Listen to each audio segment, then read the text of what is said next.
Il y a 60 ans encueil, le 2 d'agost esclatava la guerre des 14.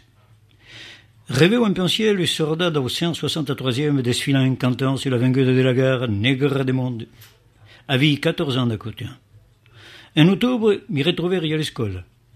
Estem que, per lo carquel, si ho jamais stato ai più forte, ma mère, buonanima, s'era pensata di mi fare seguire un cours per settimana di corsi supplementari e che li donava era un professore alla retraite, Monsieur Mossio, une menace grand, forte, sévère, che n'impressionnava.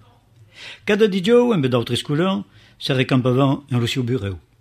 Au de sobredeu, ben en vista li era lo portrait d'un jove aspirante de Saint-Cyr, un beu gaillard, au regard clar, le cheveux coupat à la brosse, lo seu enfant. La leçon acabada, degualavant l'escalinada 4x4 e se'n partavant en rien, en li carriera deserti.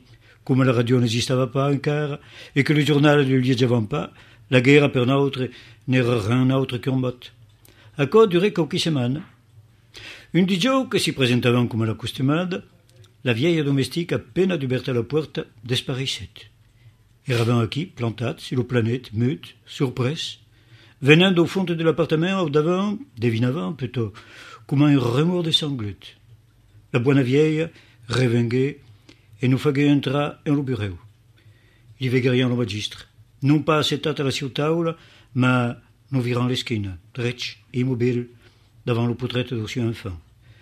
Cour s'y revirait vers l'autre, les siouès erano pleins de lagrima. Sans un mot, fermait le livre, ordonnait le cahier et nous raccompagnait. Et la sûrement sur la nostra spalla era légère, douce, comme jamais lo fuguait. Cour revenguerian le 10 jours d'après, le magistre era au seu poste, comme d'ordinari, ma au desobradeu, le portrait d'un beau Saint-Cyrien era ornat d'un ruban negre.